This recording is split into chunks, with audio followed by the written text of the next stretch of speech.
Imagine this. It's 2008. Across America, for sale signs rot in front yards. Families pack their lives into cardboard boxes. The average home price plunges 34%. $8 trillion in household wealth vanishes into thin air. We were told it was the storm of a lifetime. A once-in-a-century disaster. The world swore, never again. But what if I told you that the storm never ended? What if the crash was not an accident, but the first act of a recurring cycle? A cycle powered by money, debt, and the quiet hand of the Federal Reserve. Most people believe housing crashes are random, sparked by greedy bankers or reckless borrowers. But history whispers a darker truth. In 2009, the U.S. government and Federal Reserve unleashed an unprecedented rescue. They injected more than $1 trillion into the system through emergency loans and bond buying. Within a decade, that number would grow to $27 trillion, 1.5 times the entire U.S. economy during that period. Instead of allowing markets to clear, the system was flooded with cheap money. Instead of solving the disease, they hid the symptoms. And here lies the secret.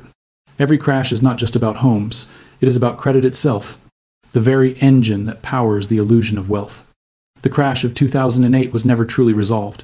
It was deferred. Debt was never destroyed. It was multiplied.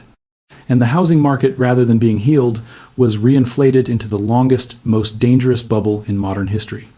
So why do these crashes keep coming back? To answer that, we need to go back in time. Back to the roots of speculation. Back to when debt became the silent architect of booms and the executioner of busts. Most people believe 2008 came out of nowhere. A surprise. But the truth is, the seeds were planted decades earlier. The story begins after World War II. The baby boom generation, the largest in American history, flooded into the workforce in the 1,950 seconds, 60 seconds, and 70 seconds. Their spending power became a tidal wave. By the time this generation hit its peak earning and spending years around age 46, it was 2007. The timing was no coincidence. The great boom from 1,983 to 2007 was not just prosperity. It was demographics. A predictable surge. And every surge, history shows, ends the same way.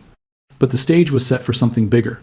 In the late 1,990 seconds, the tech boom inflated stocks to unimaginable heights. Between 1,995 and 2000, the Nasdaq rose nearly 400%. When the bubble burst in 2000, investors fled.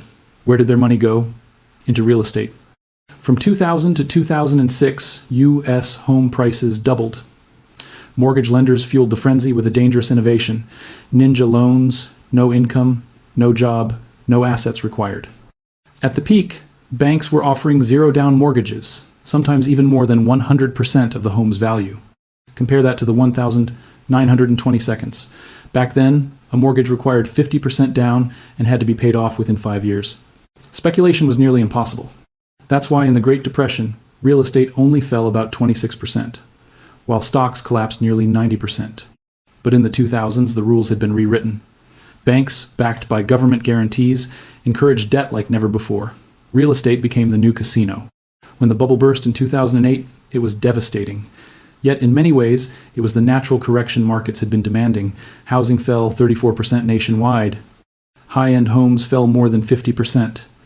Entire neighborhoods were abandoned. And yet, what should have been a cleansing moment was interrupted, because the real turning point wasn't the crash itself. It was the response. The crash of 2008 was not the end of the story. It was the beginning of something far more dangerous. A system that refused to heal and instead doubled down. To see how, we must step into the climax, the years when the cure became worse than the disease. What if the real disaster of 2008 wasn't the crash, but the rescue? The world remembers the headlines. Lehman Brothers collapses. Wall Street burns. Families are thrown into foreclosure. The financial system teeters on the edge of ruin. It was the worst panic since 1929. And standing at the center of the storm was Federal Reserve Chairman Ben Bernanke. Bernanke's PhD thesis had been on the Great Depression. He believed he had the playbook to stop it from happening again. In 2008, he unleashed a policy the world had never seen before. In just 1 year, the Fed began buying up toxic mortgage-backed securities and slashing interest rates to near zero. By 2009, the The first $1 trillion of quantitative easing QE was injected into the system. But it didn't stop there. By 2023, the total global stimulus US, Europe, China would surpass $27 trillion. To put that in perspective, that's 1.5 times the entire US GDP of that era. What was meant to be a short-term rescue became a long-term addiction. The markets were no longer driven by productivity, innovation, or demographics. They were driven by printed money. And housing, once again, became the favored vessel for this artificial tide. From 2012 to 2022, U.S. home prices surged to their highest levels in history. The average house that had sold for $100,000 in the 1,990 seconds now fetched $500,000. In many cities, wages stagnated, but real estate doubled and doubled again. It was called a recovery, but in truth, it was a bubble built not on bricks and mortar, but on debt and illusion. And here is the hidden danger. In 2008, the collapse came from bad loans. In the 2020 seconds, it comes from the very medicine meant to prevent collapse. Because behind the rescue lies a secret mechanism, one that guarantees not stability, but repetition. Every bailout plants the seeds of the next crash. To see it, we have to strip away the illusion and uncover the hidden engine of the cycle itself. Here is the secret most people never see. Housing bubbles do not burst because people suddenly become reckless. They burst because the financial system itself is built on debt, and debt has limits. Look back at history. In the roaring 20 seconds, there was no central bank pumping trillions into the economy. The bubble then was fueled by speculation and demographics. When it burst in 1929, the Dow fell 89%. Real estate fell just 26% because mortgages back then required 50% down. Credit was limited, the pain was sharp, but it cleared the system. Now compare that to Japan in 1990. The Bank of Japan, terrified of a crash, kept rates low and supported banks. Instead of clearing out bad debts, they rolled them forward. The result? 3 lost decades. Home values in Tokyo are still below their 1,989 peak, even after endless stimulus. The United States has now chosen Japan's path. After 2008, instead of letting defaults wash away excess debt, the Fed bailed out banks, propped up housing, and encouraged more borrowing. Every downturn was met with more money printing. In 2020, when the pandemic struck, they doubled down. $11 trillion of stimulus in just 2 years, the fastest injection in history.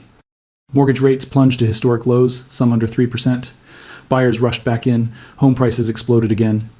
But here's the mechanism. Every artificial rescue pushes the bubble higher. Every bubble makes the crash more devastating. And every crash guarantees another round of rescues, which only plants the seeds for the next collapse. It is a cycle. Not capitalism, as Adam Smith envisioned a system of creative destruction, of booms and busts that cleanse and renew, but a distorted cycle of endless bailouts, where recessions are denied, debt is never purged, and housing becomes the pawn in a larger game. And this is the truth few dare to face. The same forces that drove the crash of 2008 are still with us. The same mechanism is still running. And that means the next collapse is not a question of if, only when. Look around. Home prices have climbed to the highest levels in history. Since 2000, the average U.S. house has more than quadrupled in price, while wages have barely doubled.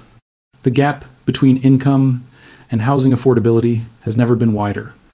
Cape Coral, Florida, once one of the hottest retirement markets in America, is already cracking. Prices there have fallen 12 to 15%. Houses sit unsold for a year. Sellers slash prices again and again. It is only the first domino. The system is stretched to its breaking point. Banks are exposed, consumers are buried under debt, and governments, having poured $27 trillion into the economy since 2008, are out of weapons. History is clear. Every bubble bursts. In 2008, U.S. housing fell 34%. In the 1,920 seconds, stocks collapsed 89%. In Japan, 3 decades of stagnation followed a single housing mania. And yet, ordinary families are always the ones who pay the price. They are told to buy now before it's too late. They are given mortgages they cannot afford. They are the ones who lose their homes when the cycle turns. Meanwhile, the architects of the system, banks, governments, central bankers, escape, reset, and begin again. This is the hidden truth of housing crashes. They are not random. They are not rare. They are the natural consequence of a system addicted to debt. Every bailout plants the seed of the next collapse. Every bubble grows larger than the last. And every time, it is ordinary people who bleed. So the real question is not, will there be another housing crash? The real question is, when the cycle turns again, will we finally admit that the system itself is broken?